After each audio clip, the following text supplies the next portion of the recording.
Integer होता है। जैसे -6 एंड +5 दोनों ही इंटीजर है। यदि मैं इन दोनों का एडिशन करती हूँ तो मुझे -1 मिलता है जो कि इंटीजर है। यदि मैं -7 प्लस करती हूँ -5 इंटीजर को प्लस करती हूँ तो मुझे मिलता है -12 जो कि एक इंटीजर है। तो फिर ये एडिशन में क्लोज्ड होगी।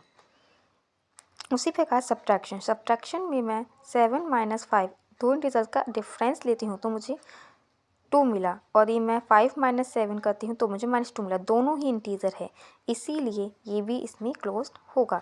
मल्टीप्लिकेशन करती हूँ, यदि मैं 5 × 8 करती हूँ तो 40 मिलता है। -5/8 करती हूँ तो मुझे -40 मिलता है। ये -5 + 5 दोनों ही इंटीजर है, -8 भी इंटीजर है, तो मुझे आंसर में भी 40 मिला ऊपर और नीचे -40 मिला, जिस कारण ये दोनों ही इंटीजर है, इसलिए ये भी इसमें क्लोज्ड होगा। लेकिन डिवीज़न में 5 / 8 = 5/8 इंटीजर कभी भी फ्रैक्शन या फिर डेसिमल के फॉर्म में होता नहीं है, इसीलिए एक इंटीजर नहीं है, तो ये इसमें क्लोज्ड नहीं होगा। नेक्स्ट है रेशनल नंबर। रेशनल नंबर बेटा आप जानते होंगे, रेशनल नंबर वो होते हैं जिन्हें हम p/q की फॉर्म में लिख सकते हैं, लेकिन जहाँ पर q ≠ 0 होता है। ओके, यहाँ p और q क्या होता है? यहाँ p और q इंटीजर्स होते हैं। चलो तो फिर हम देखेंगे एडिशन की फॉर्म में।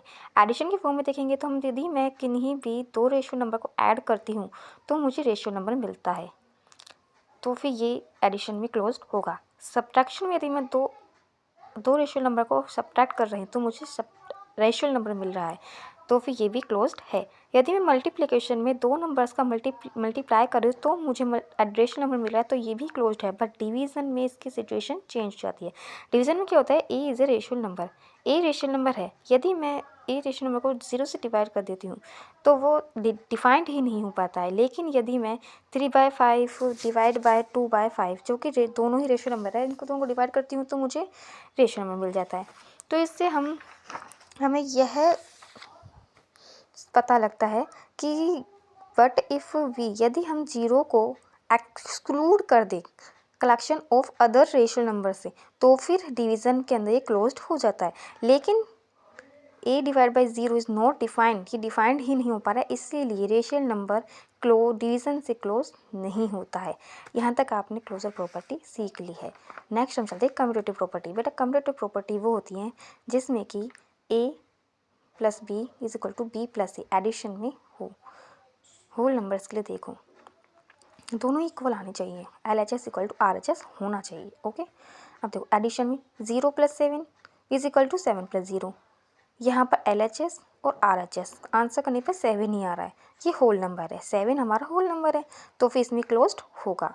नेक्स्ट है सब्ट्रैक्शन। सब्ट्रैक्शन में a - b is not equal to b - a। ये यदि मैं किन्हीं भी होल नंबर्स का सब्ट्रैक्ट करती हूँ तो उनका आंसर सेम नहीं आता है, तो फिर हम ये कह सकते हैं कि सब्ट्रैक्शन कम्यूटेटिव प्रॉपर्टी क्लोज्ड नहीं हो रही है। मल्टीप्लिकेशन में यदि मैं a × b = b × a कर दूँ, उनकी प्लेसेस चेंज करके करूँ, तो फिर हमें मुझे 15 मिल रहा है, लेकिन ये होल नंबर है इसलिए इसमें क्लोज्ड हो जाएगा। लेकिन डिवीज़न में ये सब नहीं होगा, क्योंकि डिवीज़न में a/b is not equal to b/a, because 3 को मैं 5 से डिवाइड करूँ और जो आंसर आएगा क्या वो 5 को मैं d से डिवाइड करूँ तो उसका आंसर इक्वल होगा? नहीं होगा, तो ये इसमें क्लोज्ड नहीं होगा। नेक्स्ट है इंटीजर्स के लिए।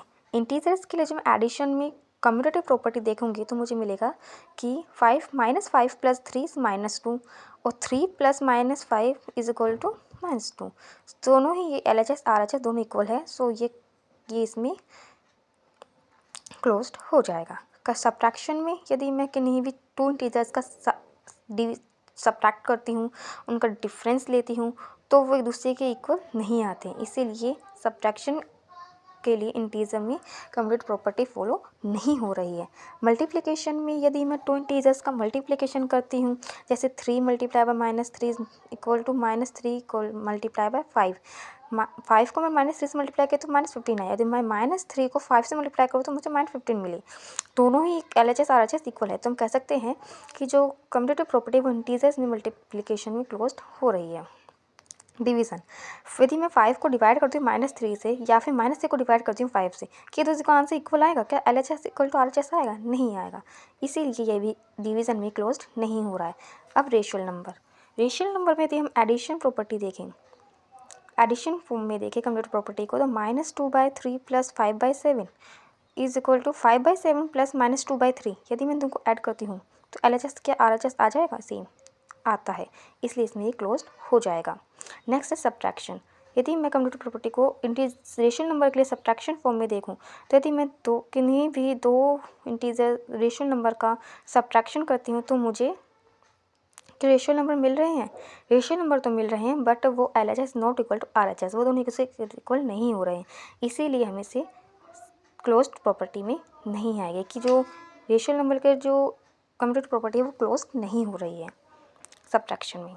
लेकिन मल्टीप्लिकेशन में यदि मैं किन्हीं भी टू रेशियो नंबर का मल्टीप्लिकेशन करती हूँ तो वो रेशियो नंबर ही आता है। जैसे कि मैंने 2/3 को मल्टीप्लाई करो 5/7 से, या 5/7 को मल्टीप्लाई करो 2/3 से, तो मुझे 10/21 ही मिल रहा है, जो कि एक रेशियो नंबर है, इसलिए मल्टीप्लिकेशन में कम्यूटेटिव प्रॉपर्टी के रेशियो नंबर क्लोज्ड होता है, लेकिन डिवीज़न में ऐसा नहीं होता है।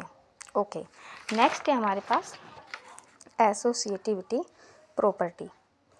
देखो, एसोसिएटिविटी प्रॉपर्टी क्या होती है, इसमें हम जो हमारी ब्रैकेट होती है ना उनकी प्लेसेस चेंज करते हैं, और हमें यहाँ पर तीन ABC चाहिए होते हैं। जैसे कि होल नंबर्स के लिए मैं ले लूँ एडिशन फॉर्म में A plus bracket B plus C close bracket is equal to A bracket A plus B bracket close plus C।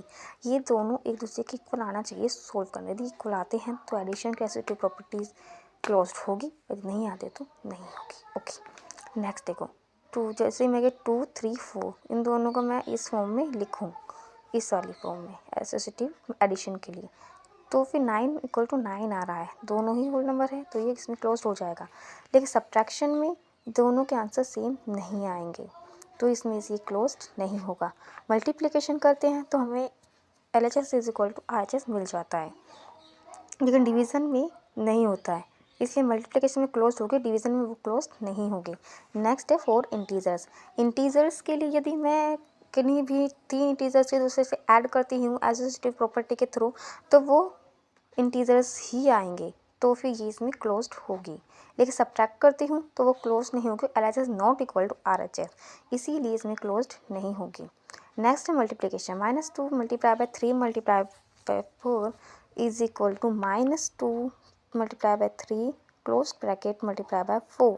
यदि मैं इन दोनों को सोल्व करूँ तो मुझे -24 इज इक्वल टू -24 मिल रहा है, जो कि मल्टीप्लिकेशन में LHS equal to RHS show हो रहे हैं, इसलिए ये मल्टीप्लिकेशन इंटीजर्स के लिए एसोसिएटिव प्रॉपर्टी में शो होगा, फॉलो करेगा, लेकिन डिवीज़न में फॉलो नहीं कर रहा है, क्योंकि यदि -2 डिवाइड बाई 3 डिवाइड बाई 4 ये सोल्व नहीं होगा, क्योंकि बोर्ड में सोल्व करूँगा पहले ब्रैकेट सोल्व होगा।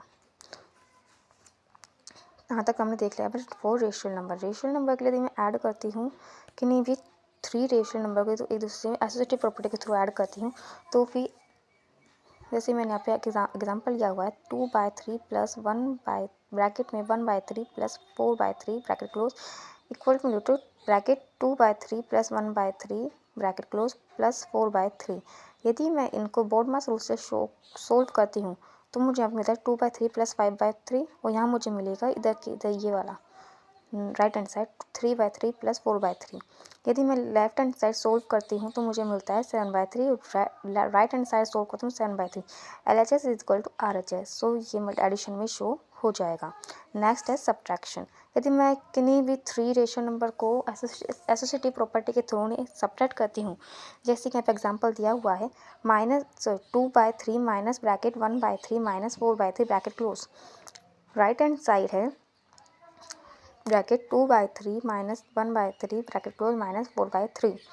यदि मैं बोडमास रूल का अकॉर्डिंग सोल्व करती हूँ तो फिर मुझे यहाँ पर मिलता है सोल्व करने पर 5/3 नॉट इक्वल टू -3/3। LHS और RHS इक्वल नहीं आ रहा है, इसलिए ये क्लोज नहीं होगा सब्ट्रैक्शन में। लेकिन मैं मल्टीप्लिकेशन करूँ तो फिर 2/3 multiply by 1/3 multiply by 4/3 is equal to bracket 2/3 multiply by 1/3 multiply by 4/3। BODMAS rule के अकॉर्डिंग दोनों ही LHS equal to RHS show हो रहे हैं, इसलिए ये मल्टीप्लिकेशन में रेशियो नंबर में ये शो हो गए हैं, रेशियो नंबर मिल गया है, तो ये एसोसिएटिव प्रॉपर्टी का क्लोज्ड है। लेकिन डिवीज़न में ये क्लोज्ड नहीं हो पाएगा, सो यहाँ तक हमने देख लिया। अब लास्ट आपकी प्रॉपर्टी बची है डिस्ट्रीब्यूटिव, जो कि बहुत इंपॉर्टेंट है। इसका फॉर्मूला मैंने यहाँ पे दिया हुआ है, A bracket B plus minus C bracket close is equal to A B plus minus A C. ये आपको याद होना चाहिए क्योंकि ये बहुत बहुत इम्पोर्टेंट है। ओके, आज की क्लास यहीं पर समाप्त होती है। तो अब मैं आपको कल कराऊंगी एक्सरसाइज। तो प्लीज़ लाइक करें, कमेंट करें, शेयर करें और मुझे बताएं कि यदि आपको कहीं पर डाउट हो तो हम उस डाउट को भी सॉल्व करेंगे। Thank you.